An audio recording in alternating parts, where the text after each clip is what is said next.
वन्दे ब्रह्मपुराधिपं श्रीसहजा नन्दं च मूलाक्षरम् श्रेयस्कारणसद्गुणैकनिलयम् श्रीप्रागजिह्वावत ब्रह्मोपासनधारकं गुरुहरिं यज्ञं तथा योगिनं प्रीत्येवं प्रमुखं महन्तमनिशं श्रीजीस्वरूपं मुदा। મહિમાનો મહિમા પ્રવચનમાળામાં આજે 15મી ઓક્ટોબર 2025 બુધવારના દિવસે તમામ સંતો હરિભક્તોને મારા સાષ્ટાંગ પ્રણામ. જય સ્વામિનારાયણ. હેપી વચનાવૃત દ્વિશતાબ્દી મહોત્સવ. હેપી પ્રમુખ સ્વામી મહારાજ શતાબ્દી મહોત્સવ. છેલ્લા ઘણા દિવસોથી આપણે ગઢડા અંત્યનું 27મું વચનામૃત સાંભળી રહ્યા છીએ. આ વચનામૃતનું શીર્ષક છે કોઈ જાતની આંટી ન પાડ્યાનું. આમાં બે પ્રકારની આંટીની વાત મહારાજે કરી. નિયમ ધર્મ પાડ્યાની આંટી પાડી હોય, પંચવર્તમાન પાળવાની આંટી પાડી હોય, અભાવ અવગુણ ક્યારેય પણ કોઈનો પણ ન લેવો એવી આંટી પાડી હોય, મનગમતું મૂકીને સંત કહે તે પ્રમાણે કરવાની આંટી પાડી હોય, એવી આંટી, એવી પ્રતિજ્ઞા, એવી સુટેવ જીવાત્માને બ્રહ્મરૂપ કરીને ભગવાનના ધામના અધિકારી બનાવે છે. જ્યારે અવળી આંટી પડી હોય, હું આ જગ્યાએ આસન કરું તો મને નિદ્રા આવે, નહીં તો ન આવે. તુચ્છ સ્વભાવના કારણે, માની સ્વભાવના કારણે, ઈર્ષાળુ સ્વભાવના કારણે વિચિત્ર પ્રકારની આંટી પડી હોય, આપણે અદેખાય કરતા હોઈએ, કોઈના પ્રત્યે ઈર્ષા કરતા હોઈએ, કોઈના પ્રત્યે ઘૃણા તિરસ્કારની ભાવના રાખતા હોઈએ, કોઈને હળધૂત કરતા હોઈએ, કોઈના અભાવને અવગુણની વાતો કરતા હોઈએ, આ પણ આંટી છે, અવળી આંટી. અને એ અવળી આંટીવાળો બીજા ગમે તેટલા સાધન કરે તો પણ સાધ્ય એવા પરમાત્માના ધામનો અધિકારી થઈ શકતો નથી. તુચ્છ સ્વભાવની જે આંટી પડી હોય અને જેનામાં મુમુક્ષુતા હોય, કલ્યાણનો ખપ હોય, છેલ્લો જન્મ કરવો છે એવી પ્રકારની દ્રઢ ભાવના હોય, તો તે વખતે એ આંટીને, એ સ્વભાવને સંત મુકાવે તો તરત મૂકી દે. પરંતુ પ્રથમની આંટી મૂકવી નહીં. પ્રથમની આંટી એટલે સવળી આંટી ન મૂકવી. મહારાજે શિક્ષાપત્રીમાં પણ કહ્યું અને ધર્મામૃતમાં પણ કહ્યું, સંતો હરિભક્તોને પોતાના ઈષ્ટદેવ અને પોતાના ગુરુ બ્રહ્મચર્યનો ભંગ થાય એવી પ્રકારની આજ્ઞા કરે તો પણ એ આજ્ઞા ન પાળવી. આજ્ઞા પાળવાની બાબતમાં એવું કહેવામાં આવ્યું, ગુરોહો આજ્ઞા અવિચારણીયા. સંત અને ભગવંતની આજ્ઞા પાળવામાં ક્યારેય બીજો વિચાર, શંકા કુશંકા કરવા નહીં. તેમ છતાં પણ મહારાજે અહીંયા વિકલ્પ મૂકીને કહ્યું કે તમારા બ્રહ્મચર્યનો ભંગ થતો હોય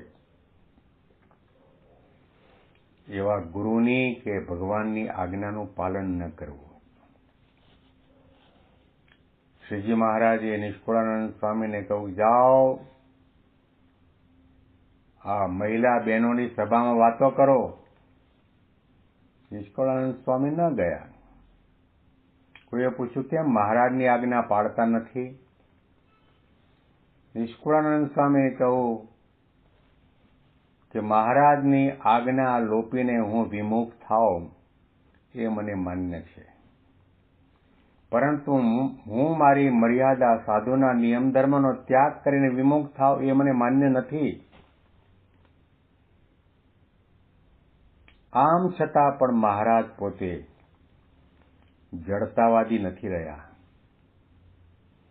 શિક્ષાપત્રીમાં કહ્યું કે સંતોએ અષ્ટ પ્રકારે ધન અને સ્ત્રીના ત્યાગ રાખીને સાધના કરવી, પરંતુ સાથે સાથે મહારાજે જડતાનો ત્યાગ કરીને સંતોને એ પણ આજ્ઞા કરી કે તમે રસ્તામાં ચાલતા જતા હો, કોઈ નદી તળાવની અંદર કોઈ બેન દીકરી મહિલા ડૂબતી હોય, તણાતી હોય, તો એ વખતે તમારે અદબ પાણી ઊભા ન રહેવું, કચ્છોટો મારીને કૂવામાં, તળાવમાં, નદીમાં કૂદી પડો અને એ મહિલા બેન દીકરીને તમે બચાવો. ત્યાં તમારે નિયમ પાળવો બાધકારક નથી.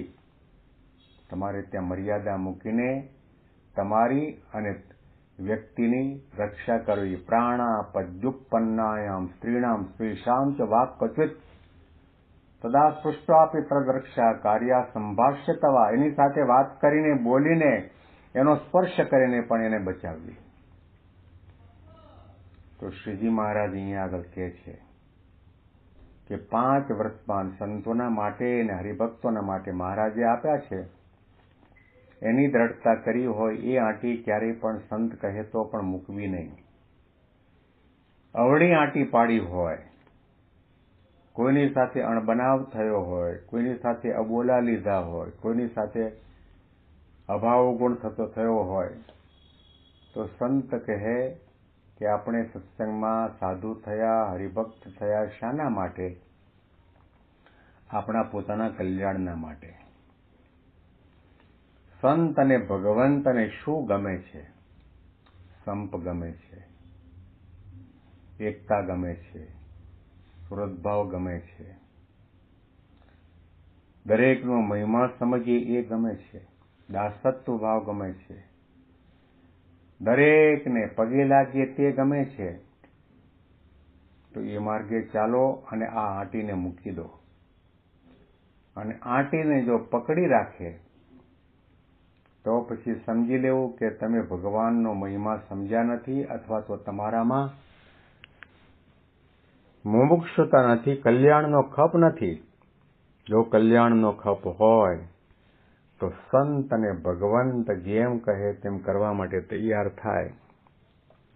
મહારાજના શબ્દો આપણે વાંચીએ અને બીજા સ્વભાવની આંટી પાડી હોય તેને વિશે તો તુચ્છ પણ જાણવું, અને તેને સંત મુકાવે તો મૂકી દેવી, અને પ્રથમની આંટી મૂકવી નહીં, અને એ બેયને બરોબર સમજે તો એને વિશે મૂઢ પણ જાણવું.